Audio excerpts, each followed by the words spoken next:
सबसे अमीर सेठ थे, बहुत सारा पैसा था, बहुत सारे बिजनेसेस चल रहे थे, बहुत सारी फैक्ट्रीज के मालिक थे, कहीं कोई कमी नहीं, हर तरीके से संपन्न थे। एक दिन अपनी फैक्ट्री का दौरा करके शाम में घर लौटे थे। बड़ा सा बंगला, आलीशान बंगला।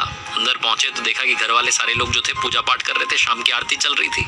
सेठ जी को भगवान से थोड़ी डिस्टेंस बनाने में मजा आता था। वो नास्तिक टाइप के थे, वो दूर रहते थे। अपने कमरे में चुपचाप चले गए, जाकर के अपना हिसाब किताब करने लगे, एनालाइज करने लगे, क्या सही हुआ क्या गलत हुआ। नौकर को बुला करके कहा कि एक कप कॉफी लेकर के आ जाओ। नौकर गया कॉफी तैयार करने के लिए। अचानक से सेठ जी को दर्द होने लगा सीने में, बेचैनी महसूस होने लगी। वापस नौकर को बुलाया और कहा कि एक काम करो, फटाफट से डॉक्टर्स को बुलाओ, कॉफी बाद में बनाना। उस सिटी के जो टॉप हॉस्पिटल के डॉक्टर्स थे वो सारे के सारे आए, आकर के जांचें करी, बहुत सारी रिपोर्ट्स आई। मालूम चला कि सेठ जी हर तरीके से परफेक्टली फाइन थे। सेठ जी ने कहा कि मुझे तो अभी भी बेचैनी हो रही है, मेरे लिए तो दवाइयां लिखिए। डॉक्टर्स ने कहा कि आप ठीक हैं, कहाँ परेशान हो रहे हैं। फिर भी सेठ जी का मन था, वो अंदर ही अंदर अजीब सा महसूस कर रहे थे। तो डॉक्टर्स ने दवाइयां लिख दी और साथ में नींद की गोली लिख दी कि अगर नींद ना आए तो ये भी ले लेना, लेकिन आप आज आराम करना, किसी बात की वजह से शायद आप परेशान हैं, इसीलिए आपको बेचैनी हो रही है। नौकर ने खाना तैयार किया, दवाइयां लेकर के आ चुका था। सेठ जी ने दवाई ली, सोने के लिए बिस्तर पर चले गए, लेकिन नींद नहीं आ रही थी, करवट बदल रहे थे। बिस्तर से उठ करके वो नींद की गोली भी ले ली, लेकिन तब भी नींद नहीं आ रही थी। बहुत देर हो गई थी। घड़ी उठा करके देखा तो रात की 3 बज रही थी। सन्नाटा था, हर तरफ शांति थी। उन्हें लगा कि इस बंद कमरे में शायद घुटन हो रही होगी। कमरे से बाहर निकले, अपने आलीशान बंगले के बगीचे में गए, गार्डन में जाकर के टहलने लगे, लेकिन वो वहां भी उन्हें सुकून नहीं आ रहा था। उन्होंने सोचा कि थोड़ा बाहर टहल करके आता हूँ। घर से बाहर निकल गए, कॉलोनी में सड़क पर टहलते टहलते दूर चले गए।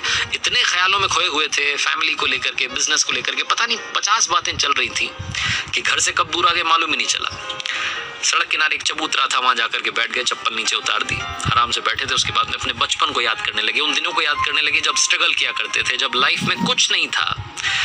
वो सारे दिन याद आने लगे। सेठ जी अपने ख्यालों में थे, तभी वहां एक कुत्ता आया और उनकी एक चप्पल अपने मुंह में दबा करके भाग गया। सेठ जी ने देखा तो फटाफट से उसके पीछे भागे अपनी चप्पल छुड़वाने के लिए। कुत्ता दौड़ता दौड़ता पास में झुग्गी झोपड़ियां थी, वहां जाकर के चला गया। उस कुत्ते के पीछे पीछे गए, आवाज लगाई, वो कुत्ता थोड़ा डरा, उसने अपने मुंह में से वो चप्पल नीचे गिराई और वो वहां से खिसक लिया। सेठ जी ने दूसरी वाली चप्पल भी पहनी और वापस अपने घर के लिए आने के लिए तैयार थे। उन्हें याद आया कि घर भी तो चलना है, कितनी देर से बाहर बैठा हूं। तभी उन्हें किसी के रोने की आवाज आने लगी।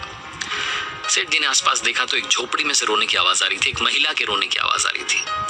तकरीबन सुबह के 4 बज रहे होंगे, काफी देर हो चुकी थी। सेठ जी ने सोचा कि क्या करूं, जाकर के पूछूं क्या बात है या फिर अपने घर चले जाऊं।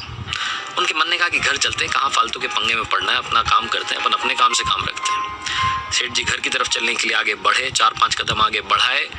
फिर मन में दूसरा ख्याल आया कि एक बार जाकर के पूछ तो लूं, पता तो कर लूं कि बात क्या है। उस झोपड़ी के पास गए, झांक करके देखा तो अंदर वाकई में एक महिला रो रही थी। दीवार से, वो जो झोपड़ी की दीवार थी, उससे सर पटक पटक के रो रही थी। सेठ जी ने हिम्मत करके दरवाजा खटखटाया, उस महिला ने दरवाजा खोला। सेठ जी ने सबसे पहले तो कहा कि बहन जी माफ करना, गलत मत सोचना, मैं बस यहाँ से गुजर रहा था, मुझे आपके रोने की आवाज आई। क्यों रो रही हैं आप, क्या बात है, क्यों परेशान है? तो उस महिला ने बताया कि पाऊ जी क्या बताऊं, यहाँ पर आप देखिए मेरी 7 साल की बच्ची है, सोई हुई है जमीन पर, ये बीमार है। डॉक्टर्स कह रहे हैं कि इसके ऑपरेशन के लिए बड़ा खर्चा होगा, लेकिन कोई मुझे पैसे नहीं दे रहा है, मदद करने के लिए तैयार नहीं है। सेठ जी ने कहा तो इसमें रोने से क्या होगा, रोने से आपको थोड़ा ना पैसा मिल जाएगा, रोने से कोई थोड़ा ना आपकी मदद कर देगा, और ये सुबह सुबह क्या रो रही हैं आप, इससे कुछ नहीं होने वाला। आपको मदद मांगनी है तो जहाँ आप काम करती है, कहाँ आप काम करती हैं? तो उस महिला ने बताया कि मैं तो घर घर जाकर के झाड़ू पोछा करती हूँ। तो सेठ जी ने कहा कि उनसे मदद मांग लेती है, रोने से कुछ नहीं होने वाला। तो उस महिला ने कहा कि रो तो इसलिए रही थी क्योंकि कल एक बाबा जी यहाँ से निकले थे। उन्होंने कहा था कि बेटा सुबह 4 बजे कल रोना शुरू करना और ऊपर वाले को याद करना, लगातार प्रार्थना करना, देखना चमत्कार होगा। इसलिए मैं रो रही थी कि शायद वो बाबा जी की बात सच हो जाए, शायद ऊपर वाला मेरी सुन ले। सेठ जी ने जब ये सुना तो उनका दिल पिघल गया। उन्होंने फटाफट से कॉल किया, एम्बुलेंस आई, डॉक्टर्स को कॉल कर दिया कि इस बच्ची का ऑपरेशन होना है, जितना खर्चा होना है वो सब आप मुझसे लेना, आप इस बच्ची को ठीक कर दो, स्वस्थ कर